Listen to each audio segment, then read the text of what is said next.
On est présentement dans le quartier des Bois-Vins, à Chicoutimi, sur la rue Cabernet, et je m'apprête à visiter une maison avec un courtier immobilier pour en apprendre davantage sur le marché des propriétés, la valeur des propriétés ici à Saguenay.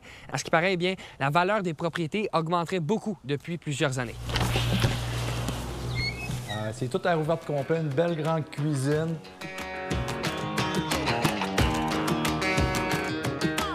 Le marché est vraiment au Saguenay fait encore pour les vendeurs. C'est un marché de vendeurs. Aujourd'hui, on a 19 % moins de propriétés à vendre sur le marché comparativement à l'année passée. Fait que les prix ont continué à augmenter.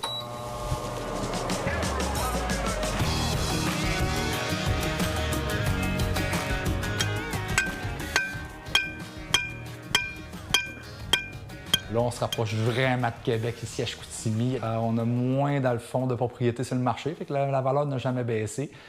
Tandis que certains marchés, comme à Québec, ça a commencé à tomber équilibré le marché, pendant que nous, on continue à augmenter. La simple et unique raison pourquoi le marché à Chicoutimi est plus élevé versus, exemple, Jonquière, Labbé, Chicoutimi-Nord, on a l'Université de Chicoutimi qui est à proximité, on a le Cégep de Chicoutimi qui est à proximité. On a les plus gros centres d'achat au Saguenay qui sont ici. Selon les dernières statistiques de la PCQ, une maison unifamiliale à Saguenay coûterait 378 000 $, des chiffres qui datent de mai 2026. On s'en va questionner la population à savoir s'ils ont été conscients de la difficulté d'acheter une maison dans les derniers temps. Bien, nous, c'est sûr que ça fait environ 3-4 ans qu'on a acheté notre première maison, puis c'était beaucoup moins cher. C'était vraiment moins dispendieux que ça l'est en ce moment. Aujourd'hui, si vous alliez acheter une maison, est-ce que vous seriez peut-être plus stressé ou... Ça serait vraiment plus difficile, en effet, oui.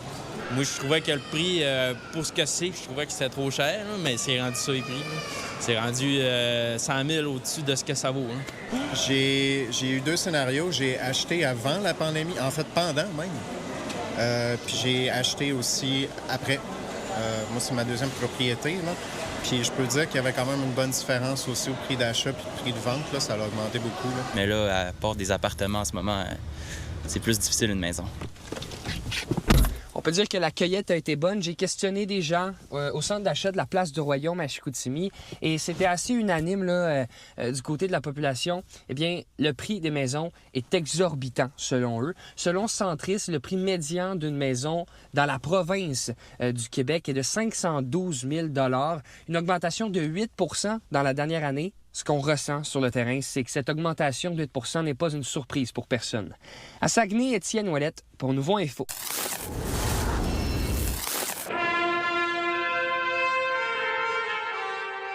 L'étendard du 425e escadron tactique de chasse qui est basé à la base militaire de Bagotville a été modifié. Dans le jargon militaire, l'étendard, c'est le drapeau qui est rattaché à cet escadron. C'est le symbole de cet escadron. Et le nouvel étendard qui nous a été présenté ce matin compte une seule modification, l'ajout de la mention Libye 2011 en lien avec la participation à ce conflit de l'escadron. L'étendard, c'est l'identité de l'unité. Dans l'ancien temps, dans les guerres anciennes, le porte-drapeau était le plus important. C'est sur ça qu'on se ralliait. Puis on ne laissait jamais le drapeau tomber. Il ne fallait pas que le drapeau aille à l'ennemi. Donc, c'est un petit peu un symbole d'unité, de cohésion.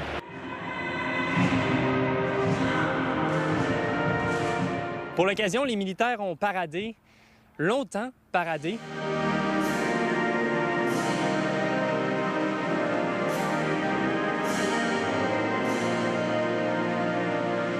Au bout du compte, c'est plus d'1 mois qui a été consacré à la préparation et aux entraînements pour cette cérémonie en l'honneur du plus symbolique des symboles de l'escadron. C'est une grosse préparation pour nous, c'était très important.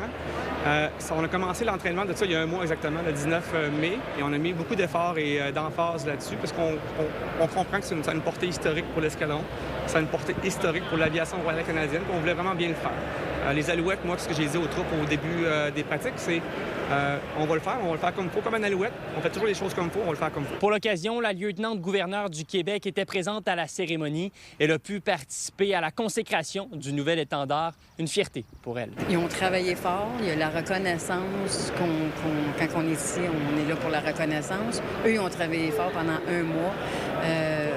C'est la fierté, le changement de drapeau, la reconnaissance de ce qu'ils ont fait. Fait que c'est tout ça. Puis c'est important d'être là, c'est important de leur dire merci, puis c'est important de les reconnaître. C'est la première fois depuis 1978 qu'une modification est apportée à l'étendard de l'escadron qu'on surnomme Alouette et qui porte la devise « Je te plumerai ».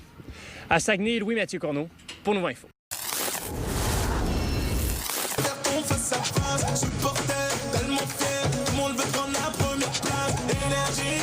Ça, croyez-le ou non, mais c'est un Québécois qui a créé cette chorégraphie-là et ça a joué au match d'ouverture à Toronto pour la Coupe du monde de la FIFA.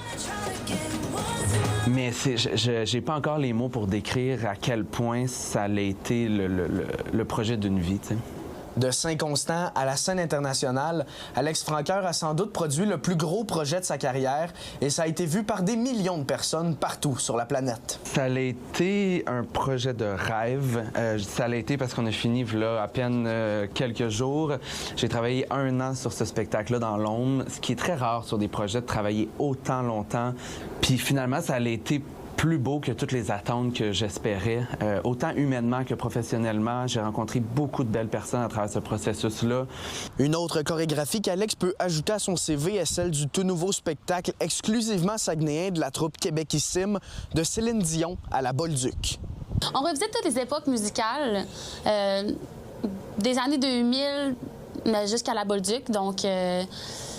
Puis vraiment juste du répertoire québécois, 100% du répertoire québécois. Donc c'est vraiment ça, une revue musicale du répertoire québécois.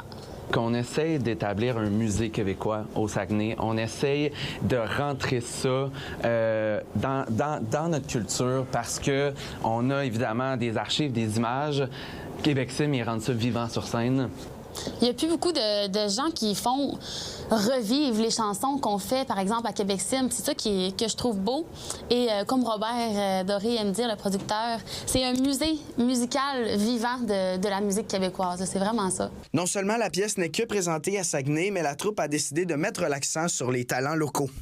C'est qu'on a fait le choix de prendre des danseurs et des danseuses du Saguenay. Donc, on a fait une audition pour recruter des danseurs qui viennent de la région pour leur permettre de découvrir le métier. Fait que j'ai aussi le mandat de les mentorer à travers ce projet-là parce qu'ils ont 16, 17, 18 ans. Donc, c'est leur première scène, leur premier spectacle. Pour Livia, faire partie de la troupe Québécissime lui a vraiment permis de gagner en expérience et de performer sur plusieurs scènes partout au Québec. Mais Québécisime, c'est la plus belle école là, pour apprendre la musique, pour apprendre à faire des spectacles.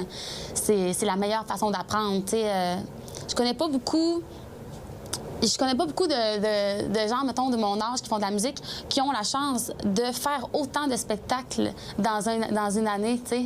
C'est fou, là. Donc, oui, je suis très reconnaissante de ça. Le spectacle de Céline Dion à la Bolduc sera présenté du 4 juillet au 29 août, ici même au complexe Québécissime à Arvida. À Saguenay, Xavier Lemieux, pour Nouveau Info. Danny Turcotte sera honoré à Jonquière. L'humoriste, animateur et écrivain va recevoir une médaille de l'Assemblée nationale du député Yannick Gagnon. L'artiste, qui connaît une carrière florissante depuis 43 ans, a vécu jusqu'à l'âge de 19 ans dans la région. Membre du mythique groupe Sanguin et fou du roi à l'émission Tout le monde en parle, il est toujours demeuré attaché à sa ville natale puisque sa famille, dont sa mère, y habite encore aujourd'hui. Vous êtes nos yeux et nos oreilles sur le terrain. N'hésitez pas à nous écrire si quelque chose vous fait réagir ou si vous voulez nous raconter votre histoire à saguenay@commercialnouveau.info.